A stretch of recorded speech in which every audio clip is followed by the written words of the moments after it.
थेट जाऊयात, अमित शहा बोलतायत.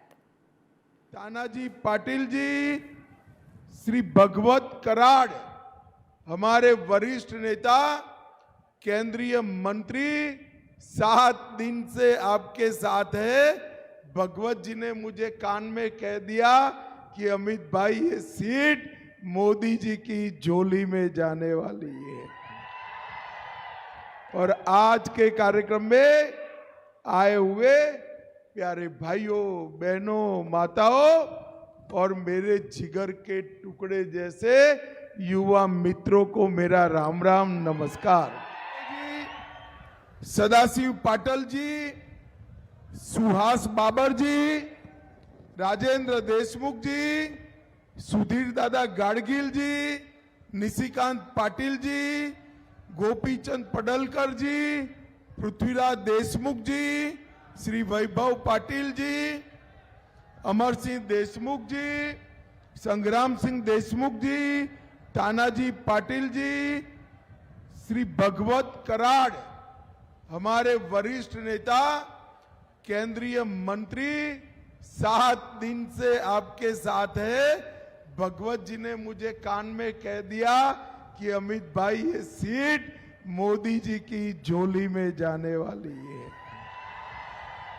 और आज के कार्यक्रम में आए हुए प्यारे भाइयों, बहनों, माताओं और मेरे जिगर के टुकड़े जैसे युवा मित्रों को मेरा राम राम नमस्कार.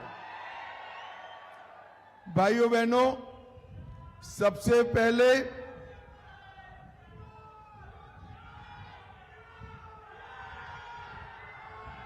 अरे पहले 400 पार तो करो, 400 पार करो तब होगा ना. भाइयों बहनों, सिद्धनाथ विटा नगरी के रेवण सिंह, सांगली के देवत गणराय, दोनों को मैं मन पूर्वक प्रणाम कर कर मेरी बात की शुरुआत करना चाहता हूं. मैं यहां आया हूं तब छत्रपति शिवाजी महाराज, छत्रपति संभाजी महाराज, महात्मा ज्योतिबा फूले, क्रांति ज्योति सावित्रीबाई फूले, महामानव अंबेडकर जी, हमारे जिन्होंने स्वराज का मंत्र दिया, लोकमान्य तिलक जी और परम श्रद्धेय वीर सावरकर जी को मन से प्रणाम कर कर मेरी बात की शुरुआत करता हूं. मैं वसंत दादा पाटिल, श्री राजाराम बापू पाटिल और लोक शाहीर अन्ना भाऊ साठे जी को भी मन से याद करना चाहता हूं. भाइयों और बहनों, 2 फेज का चुनाव हो चुका है. सांगली वालों को परिणाम जानना है क्या? क्या है जानना है? देखो, 2 फेज में मोदी साहब सेंचुरी लगाकर बहुत आगे निकल गए. अब तीसरा फेज 400 पार करने की मजबूत नींव डालने का फेज है. मित्रों, मजबूत नींव डालने का फेज है. और मैं आज यहां कहने आया हूं, मैंने संजय काका को सांगली के लिए मेरे साथ भी लड़ते हुए देखा है, मोदी जी के साथ भी लड़ते हुए देखा. संजय काका 10 साल में जो काम किए हैं इसकी मैं बाद में बात करूंगा. परंतु भाइयों बहनों, मुझे बताओ, 2 खेमे पड़े हुए हैं. एक खेमा राम मंदिर के विरोध करने वाले का है और दूसरा खेमा मोदी जी का, एनडीए का राम मंदिर बनाने वाला है. भाई बताओ सांगली वालों, किसके साथ रहोगे? बताओ जरा.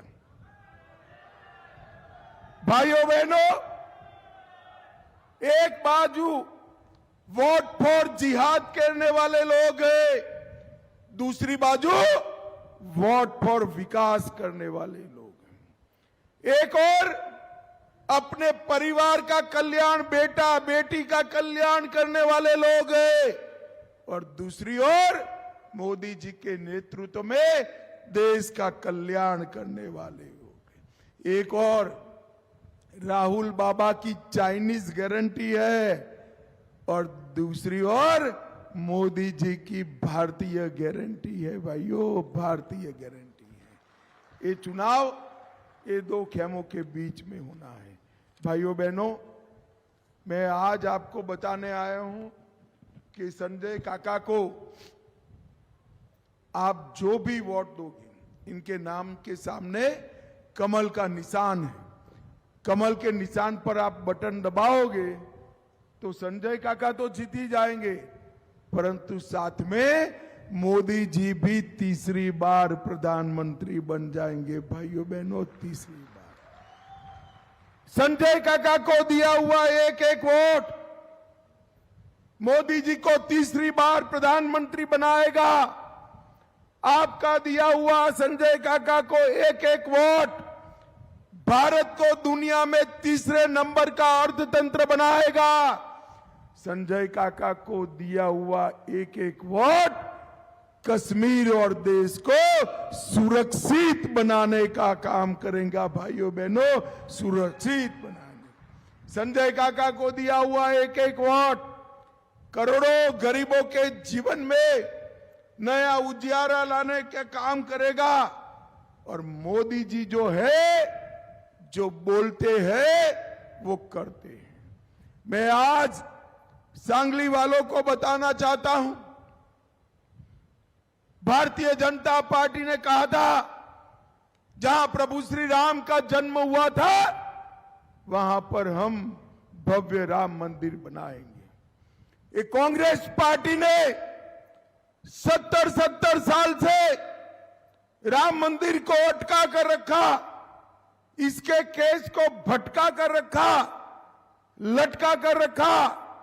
आपने दूसरी बार मोदी जी को प्रधानमंत्री बनाया, 5 ही साल में केस भी जीता, भूमि पूजन भी किया, और 22 जनवरी को प्राण प्रतिष्ठा कर कर जय श्री राम कर दिया। भाइयों, जय श्री राम कर दिया। भाइयों और बहनों, 500 साल के बाद रामलला के बर्थडे पर, रामनवमी पर भगवान श्री राम के कपाल पर सूर्य का तिलक देखकर पूरा देश भक्ति से गदगद हो गया। मुझे बताओ भाइयों बहनों, ये राम मंदिर की प्राण प्रतिष्ठा का बहिष्कार शरद पवार जी ने भी किया, उद्धव ठाकरे जी ने भी किया, राहुल बाबा और प्रियंका गांधी ने भी किया। मुझे बताओ, जो राम के प्राण प्रतिष्ठा में न जाए, इसके साथ सांगली के लोग रह सकते हैं क्या? जरा जोर से बताओ भाई, रह सकते हैं क्या? मोदी जी ने न केवल राम मंदिर बनाया, औरंगजेब ने तोड़ा हुआ काशी विश्वनाथ का मंदिर फिर से सजाया, सोमनाथ का मंदिर सोने का कर रहे हैं, बद्री धाम, केदार धाम और बाबा महाकाल का दरबार सजाने का काम भी नरेंद्र मोदी ने किया है। भाइयों बहनों, नरेंद्र मोदी जी ने देश को सुरक्षित करने का काम किया। 10 साल तक कांग्रेस की सरकार थी, सोनिया मनमोहन की सरकार थी। आए दिन पाकिस्तान से आलिया, मालिया, जमालिया आते थे और बम धमाके कर कर चले जाते थे, कोई पूछने वाला नहीं था। 2014 में आपको मोदी जी को प्रधानमंत्री बनाया, आपने उरी और पुलवामा में हमला किया, मगर पाकिस्तान वाले भूल गए कि अब मनमोहन सिंह प्रधानमंत्री नहीं है, नरेंद्र मोदी जी प्रधानमंत्री हैं। अब कांग्रेस की सरकार नहीं है, भाजपा की सरकार है।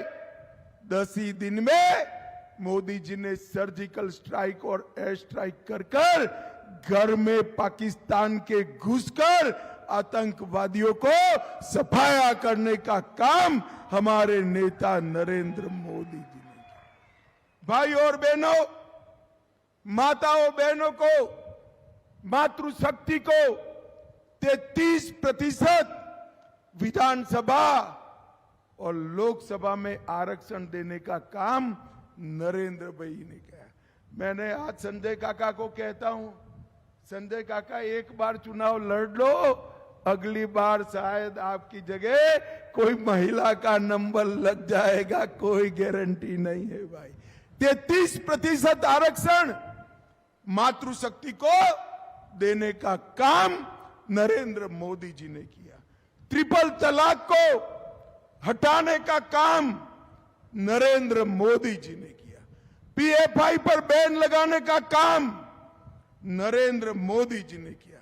माताओं, भाइयों, बहनों, आज मैं एनडीए के इस मंच पर से नकली शिवसेना के अध्यक्ष उद्धव ठाकरे जी को स्पष्ट पूछने आया हूं। उद्धव जी, आप महाराष्ट्र की जनता के सामने स्पष्ट करिए, सीए लाना चाहिए या नहीं लाना चाहिए, पीएफआई पर बैन लगाना चाहिए या नहीं लगाना चाहिए, राम मंदिर बना अच्छा हुआ या बुरा हुआ, सीए आया अच्छा हुआ या बुरा हुआ, और ट्रिपल तलाक हटा ये अच्छा हुआ या बुरा। मैं आपको बता देता हूं, कंफ्यूजन में मत रहिएगा। उद्धव जी इसका जवाब नहीं देंगे, क्योंकि उनको अपनी नई वोट बैंक का डर है, नई वोट बैंक का डर। आपको मालूम है उनकी नई वोट बैंक कौन है भाई? मालूम है या नहीं है? जो शरद पवार और कांग्रेस पार्टी की वोट बैंक थी, वो अब उद्धव ठाकरे की वोट बैंक हो गई है, जो ना पाकिस्तान का विरोध करेंगे, ना कश्मीर में तिरंगा फहराने की बात करेंगे। भाइयों बहनों, नरेंद्र मोदी जी ने इस 10 साल में करोड़ों गरीबों के लिए ढेर सारे काम करने का काम नरेंद्र मोदी जी ने किया। 80 करोड़ गरीबों को प्रति व्यक्ति प्रति माह 5 किलो अनाज फ्री ऑफ कॉस्ट मुफ्त में नरेंद्र मोदी जी ने दिया। 12 करोड़ घरों में शौचालय बनाया। 4 करोड़ लोगों को घर दिया। 10 करोड़ घरों में उज्ज्वला का गैस का सिलेंडर पहुंचाने का काम नरेंद्र मोदी जी ने किया। 14 करोड़ लोगों को नल से जल देने का काम नरेंद्र मोदी जी ने किया।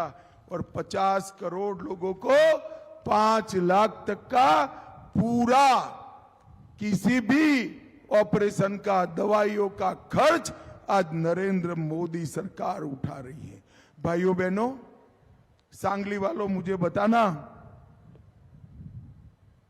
कोरोना का टीका आप लोगों का दोनों टीका लगा है या नहीं लगा है? जरा हाथ ऊपर कर कर बताओ किस किस का दोनों टीका लग गया है भाई? लगा है ना? मोदी जी ने कॉफी पिलाकर 25 पैसे भी लिए बगैर समग्र देश को कोरोना का टीका लगाने का काम नरेंद्र मोदी जी ने किया। मित्रों, नरेंद्र मोदी जी ने किया। और उस वक्त ये राहुल बाबा कहते थे टीका मत लगाओ, ये मोदी टीका है। ये तो अच्छा है, सांगली वाले राहुल बाबा की सुनते नहीं हैं, सभी ने टीका लगा दिया। जब राहुल बाबा ने देखा कि पूरा देश टीका लगा रहा है, एक दिन रात को जाकर बहन के साथ अंधेरे में खुद भी टीका लगाकर आ गए भैया। अरे राहुल बाबा, शर्म करो, शर्म करो। कोरोना जैसी महामारी में आप राजनीति करते हो। भाइयों बहनों, नरेंद्र मोदी जी ने वैक्सीन की इजाद से लेकर वैक्सीन लगाने तक पूरा परिश्रम कर कर हमारे 130 करोड़ लोगों के भारत को कोरोना से सुरक्षित करने का काम नरेंद्र मोदी जी ने किया है। भाइयों बहनों, मैं यहां आया हूं तब इतना पूछना चाहता हूं कि एशिया की सबसे बड़ी चीनी मिल क्यों बंद हो गई? इसका जवाब शरद पवार जी को देना चाहिए। भाइयों बहनों, शरद पवार जी को मैं ये भी पूछना चाहता हूं, टेम्पू सिंचाई योजना 98 में काम हुआ था, 1998 में 2014 तक कुछ नहीं हुआ, 14 से 24 में 2109 करोड़ रुपया खर्च हुआ और मोदी सरकार ने इसके लिए 1188 करोड़ रुपया दिया।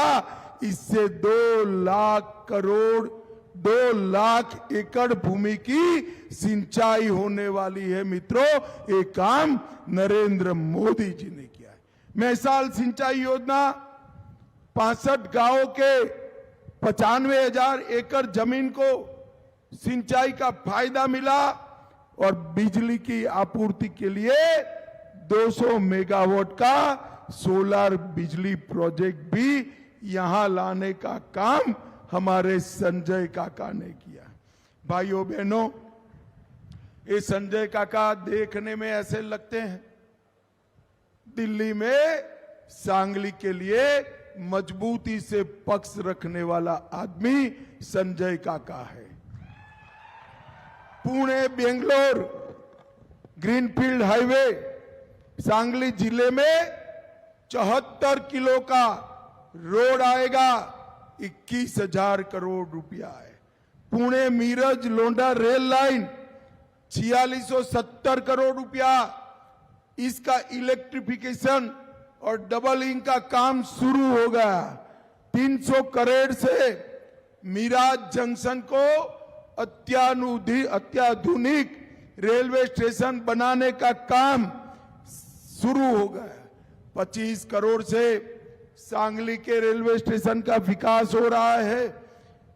257 करोड़ से सांगली में 8 नए फ्लाईओवर बन रहे हैं और प्रधानमंत्री गरीब योजना के तहत 4 लाख परिवारों को लगभग 12 लाख लोगों को सांगली जिले में मुफ्त 5 किलो अनाज देने का काम भी हमारे संजय काका ने किया है। 4 लाख किसानों को प्रति साल 6,000 रुपया मिल रहा है।